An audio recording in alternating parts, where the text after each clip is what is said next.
इसलिए सबसे पहले माननीय मुख्यमंत्री महोदय का अभिनंदन वंदन इस अवसर पर जोरदार तालियों के साथ शॉल भेंट करके मैं डॉक्टर मीणा से निवेदन करूंगा कि वे हरियाणा विधानसभा के माननीय अध्यक्ष हरविंदर कल्याण जी उन्हें भी शॉल भेंट करके उनका भी स्वागत करें इस अवसर पर।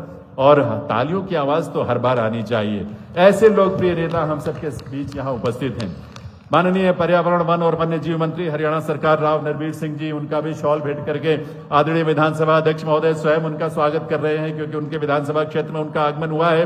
माननीय विधायक यहाँ उपस्थित हैं, गणमान्य विधायकगण, उनका भी स्वागत करने के लिए डॉक्टर के सी मीणा जी से मैं निवेदन करूंगा। और यहाँ माननीय मुख्यमंत्री महोदय का श्री हरविंदर कल्याण जी विधानसभा अध्यक्ष महोदय और हमारे विधानसभा में प्रतिनिधि, उनका इस विधानसभा क्षेत्र में शुभागमन पर स्वागत अभिनंदन कर रहे हैं। और यहाँ सभी सम्मानित हमारे जो विधायकगण हैं उनका स्वयं स्वागत कर रहे हैं। उनकी आन, उनकी बान और शान इसी तरह हमेशा बढ़ती रहे, ऊंची उठती रहे। साथियों, ये वन महोत्सव इसलिए मनाया जाता है कि लोगों को वन के बारे में जागरूक किया जाए कि हमारे जीवन में पेड़ों की क्या कीमत है, पेड़ों का क्या महत्व है। साथियों, छोटा सा प्रदेश हरियाणा और दिल्ली के तकरीबन 3 तरफ हरियाणा बसता है, लेकिन जब सर्दियां शुरू होती है तो वन और पेड़ ना होने की वजह से सबसे ज्यादा पोल्यूशन भी हमारे इस एनसीआर में होता है, जो हरियाणा के तकरीबन 13 जिले इस एनसीआर में आते हैं। तो लोगों को जागरूक करने के लिए, लोगों को पेड़ों का महत्व समझाने के लिए सरकार द्वारा और वन विभाग द्वारा ये समय समय पे प्रोग्राम किए जाते हैं। बरसात का मौसम है, प्रधानमंत्री जी ने भी नारा दिया एक पेड़ मां के नाम, लेकिन मैं तो उससे भी ज्यादा कहता हूं कि हमारे हरियाणा में तकरीबन लोग हिंदू धर्म से ताल्लुकात रखते हैं। एक पेड़ तो हम अपने मरने के बाद भी अपने साथ ले जाते हैं, जो हमारे जलाने के काम आता है।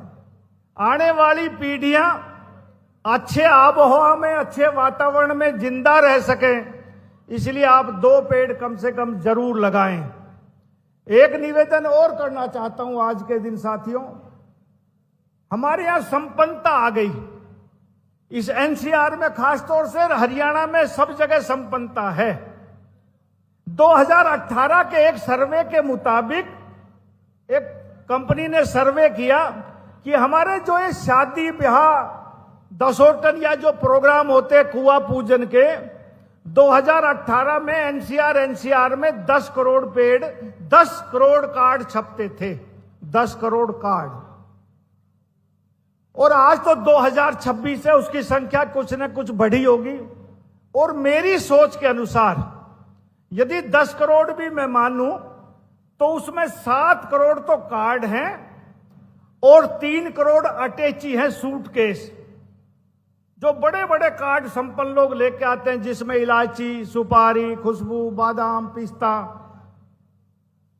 यानी देने वाले को शर्म नहीं आती और हमें लेने वाले को शर्म आती है कि भाई 3000 का कार्ड लेके आया, इलायची, सुपारी, काजू, बादाम, पिस्ता है और कन्यादान 500 रुपए करके आऊंगा।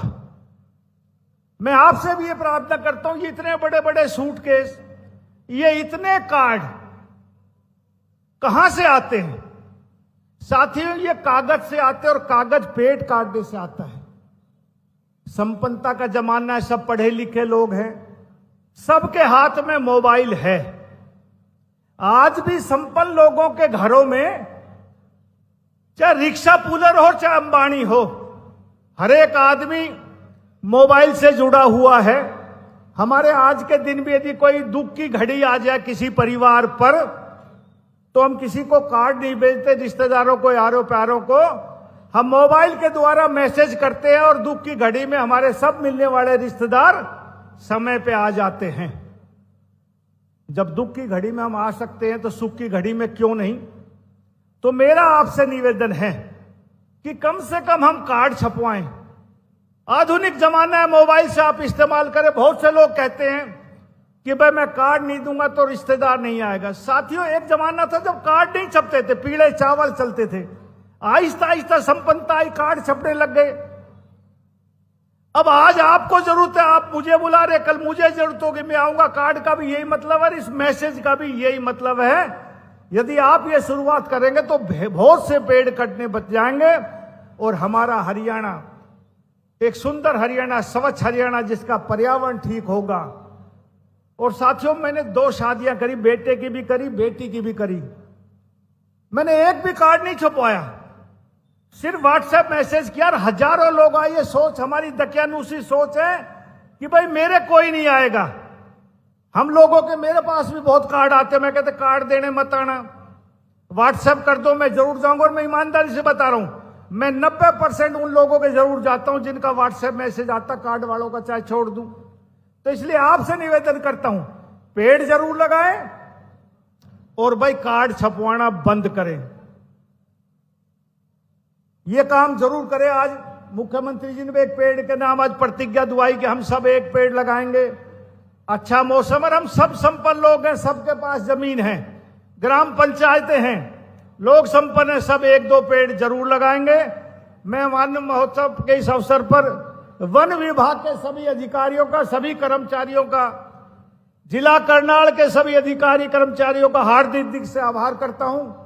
और साथियों, बहुत दिनों के बाद इस हल्के में यहां आना हुआ। ये भाई हरविंदर कल्याण जी तीसरी बार इसका नेतृत्व कर रहे हैं। हालात ही बदल गए इस हल्के के। और मुझे ये कहने में संकोच नहीं कि एक जमाने में गुड़गांव सबसे सूखा इलाका था। कोई लोग ना अफसर ट्रांसफर कराते थे, ना लोग रिश्तेदारी करते थे। 75 के दशक में एक मारुति कंपनी आई, 75 में, और 80 के दशक में, 82-80 में रियल एस्टेट में एक डीएलएफ कंपनी आई। आज तो हजारों रियल एस्टेट में कंपनियां हैं। उस मारुति की वजह से हजारों फैक्ट्रियां आ गई। आज गुड़गांव हरियाणा का, मैं कहूं, एक इकोनॉमिकल कैपिटल बन गई। उसी प्रकार जब मैं देखता हूं कि यह मेडिकल यूनिवर्सिटी बनी है, मुझे कहने में जरा सा भी संकोच नहीं कि ये इलाका बहुत जल्दी गुड़गांव के बराबर टक्कर देगा। और इसका मैं आप सबको और भाई हरविंदर कल्याण जी का भी शुक्रिया अदा करता हूं कि इन्होंने इतना विकास इस हल्के में कराया। और मुझे याद है, मैं 14 से 19 तक पीडब्ल्यूडी मिनिस्टर था, हरविंदर कल्याण जी एमएलए थे, मुख्यमंत्री मनोहर लाल जी, जो जितनी भी सड़कें इन्होंने दी। और आप यहां के रहने वाले, आप याद करो कि 2014 से पहले हरियाणा और इस इलाके के क्या हालात थे। ये खादर का इलाका, जमुना के आसपास, ना गांव पक्के थे, ना सड़कें पक्की थी, और कोई सड़क पक्की थी तो सब टूटी पड़ी थी। लेकिन आज हालात बदल गए। आज करनाल और घरौंडा ये देखने लायक, और दिल्ली के नजदीक होने की वजह से आने वाले समय में ये गुड़गांव को भी बीट करेगा, ऐसी उम्मीद करता हूं। आप सबका बहुत बहुत अभिनंदन, बहुत बहुत आभार, धन्यवाद।